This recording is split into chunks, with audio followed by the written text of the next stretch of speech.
Allez, salut tout le monde, j'espère que vous allez bien. Aujourd'hui, on est de retour sur YouTube. Je sais qu'il y a pas mal de gens qui m'ont demandé de mes nouvelles, en fait, tout simplement. Et demander aussi de revenir sur YouTube. C'est chose faite, je suis de retour, les amis. Euh, et j'avais envie un peu de revenir sur les narratifs qui sont intéressants en ce moment. On sait tous que là, il y a Trump qui va arriver enfin dans la Maison Blanche, etc. Donc c'est plutôt bullish pour les cryptos. On va regarder un peu les narratifs qui sont intéressants, des points d'entrée qui peuvent être intéressants sur des cryptos. On va essayer de voir ça. En tout cas, je vais vous montrer les cryptos que moi je surveille actuellement. Euh, et on va commencer directement sur BTC. Qu'est-ce qu'on voit? On voit qu'en fait on est dans un range comme celui qu'on avait eu ici, entre guillemets, dans une moindre mesure, moins long on va dire. Mais voilà, on est dans un range qui est fait pour, pareil, hein, comme dans celui-là, dézinguer absolument tout le monde. Ceux qui veulent trader et ceux qui n'ont pas de conviction sur leur crypto ou qui sont surinvestis. Donc on va aborder aussi un peu comment survivre un peu ces périodes.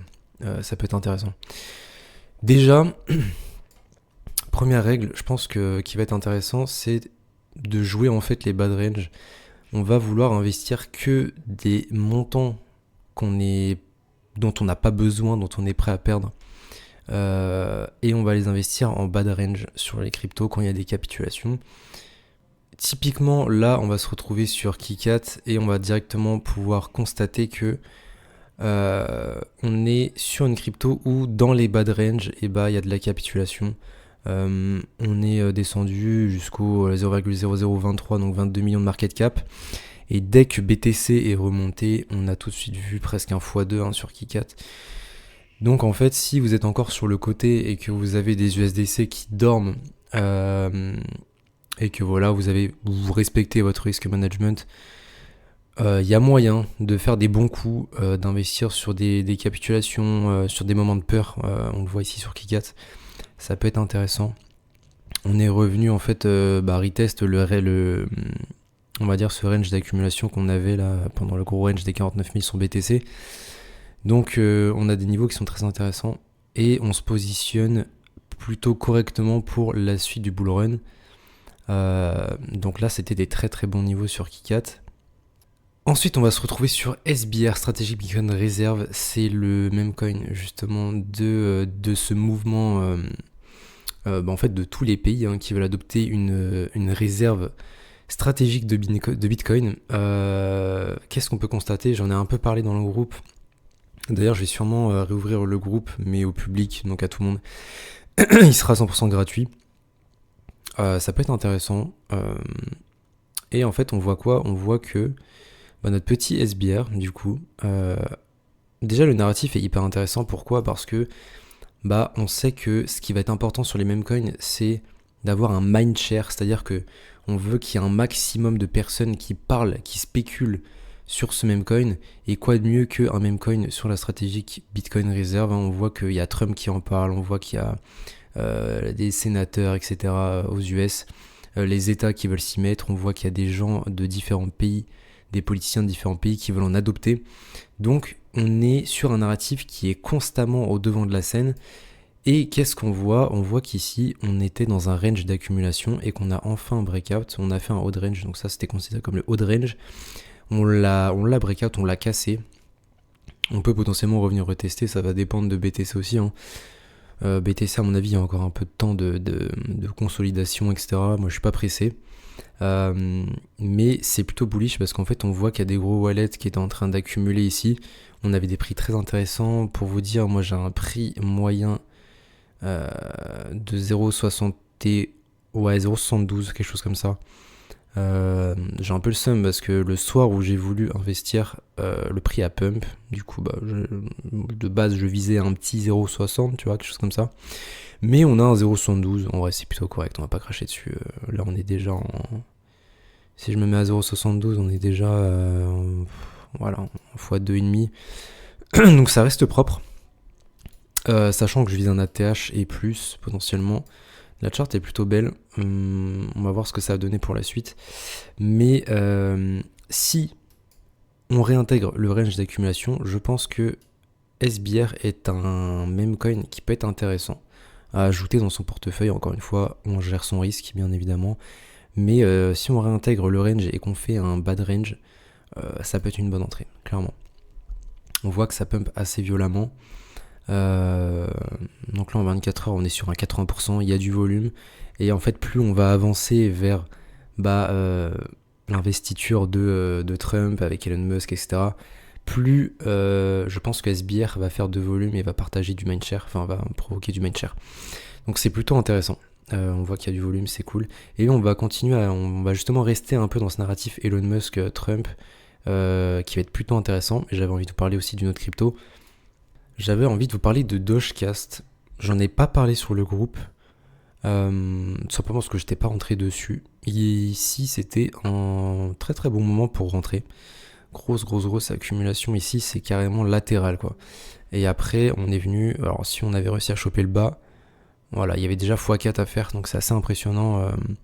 Les gains qui étaient déjà possibles avec l'anticipation du podcast de Elon Musk et Vivek.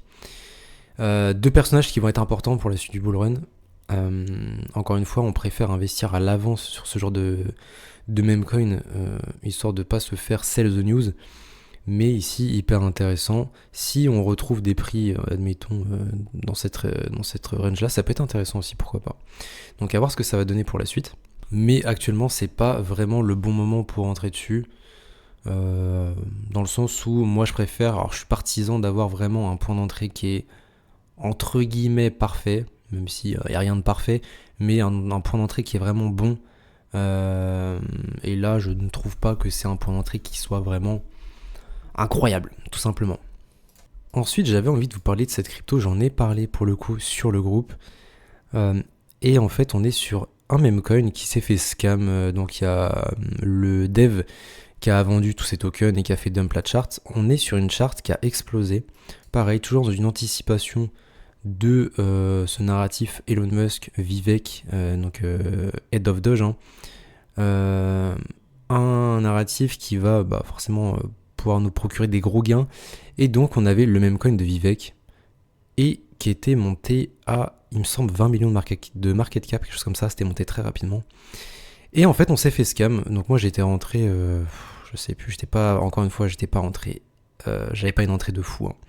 Je pense que mon entrée moyenne sur Vivek, elle doit être à, je sais pas, je pense qu'elle doit être par là. En gros, j'avais investi assez haut, je crois que j'avais investi par là.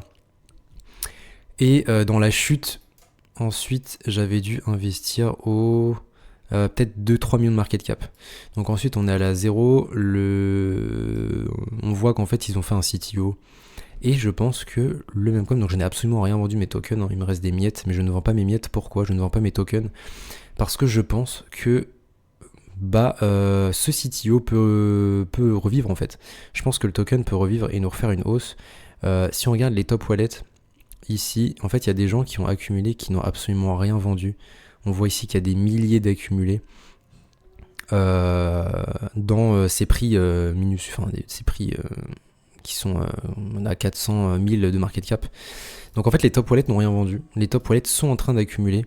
Donc c'est pour ça que je garde absolument mes miettes. Et j'avais investi des centaines d'euros dessus. Et je pense qu'avec un gros Dogecast et Vivek qui fait... qui fait du contenu aussi avec le Dogecast. Il suffit qu'en fait Vivek nous sorte une dinguerie ou quoi. Et en fait on se retrouve avec un token Vivek qui peut exploser. Donc j'hésitais même à remettre un billet sur ces prix qui sont hyper intéressants. Donc Vivek, je suis assez optimiste honnêtement. Là comme vous voyez, ça baille à fond. Je pense que les gens sont bien conscients que Vivek va être aussi un personnage important dans la suite. Donc un meme coin que je surveille. Ensuite j'avais envie de parler de Benji. Pourquoi ? Parce que tout simplement Benji ne cessera jamais de nous étonner. Encore une fois, il y a une team derrière ce meme coin qui est assez déterminée. En fait, on voit vraiment cette volonté de construire une marque à long terme, un peu à la Floki, un peu à la Shib, etc. Et en fait, on a vu que là, Benji était présent sur les panneaux publicitaires de match donc de Dortmund donc en ligue allemande au foot. Et en fait, ouais, c'est assez impressionnant. On voit vraiment qu'il y a cette volonté de faire une énorme marque en fait. Je sais pas qui est derrière Benji, mais déjà le listing Wintermute, euh, cette grosse team qui est derrière. En fait, je n'ai qu'une envie du coup, c'est d'avoir du Benji dans mon portefeuille clairement. Et en fait, quand on regarde la charte, on se dit mais en fait c'est bas. En fait, c'est très très bas. Donc en fait, ça veut dire quoi? Ça veut dire que à mon avis, pour moi, Benji, c'est une question de temps avant que peut-être ça nous fasse une ligne droite de ce style-là, que ça prévienne absolument personne. Déjà ici, ça nous avait fait une ligne droite, une sacrée ligne droite, sans prévenir, hein, ça nous avait fait un x10. Et ici, en fait, je me dis, mais ça peut nous faire la même chose, en fait. Ça peut nous faire la même chose. Je pense qu'il y a quand même des gros wallets. J'ai pas regardé s'ils accumulaient ou pas, mais en fait, c'est assez impressionnant. Donc Benji à surveiller, voilà, à surveiller, en plus de Kikat, en plus de Sky qui a explosé aussi dernièrement, il y a pas mal de cryptos qui ont explosé sur Base. Donc assez impressionnant, clairement. Je pense que Base a encore de belles choses à nous montrer. Maintenant, voilà, faut survivre au range. Et pour survivre à ce range, bah voilà, les règles, c'est ne pas être surinvesti, avoir les convictions. Et si on a de l'USDC, bah, en fait, pouvoir rentrer sur les bad range, hein, tout simplement. Très clairement. Je pense que... alors, ce qui est assez intéressant ici, c'est que j'avais dessiné une ligne, je l'avais enlevée. Mais ça s'est arrêté pile ici. Ok. À voir ce que ça donne. Ce range a extrêmement bien marché. Je l'avais dessiné au tout début, en fait, j'avais pris un espèce de fibo et en fait, j'avais fait le haut de la mèche ici et le bas de la mèche. Et en fait, ça a été respecté à chaque fois. Pratiquement. On a fait haut de range, bas de range. Donc, assez impressionnant. Mais voilà. Donc, faut hold. Et écoutez, quand on aura ce fameux breakout, il y a de belles choses qui vont arriver, je pense, d'ici février. Donc tenez bon, tout simplement. Bon, il n'y a pas la facecam, je pense que dans les prochaines vidéos, il y aura la facecam. Là, je ne l'ai pas mise, mais c'était pour cette première vidéo, tranquillement. J'espère qu'elle vous aura plu. N'hésitez pas à liker, à commenter, et à partager si jamais vous avez envie. Et nous, on va se retrouver pour la prochaine vidéo. Ciao tout le monde.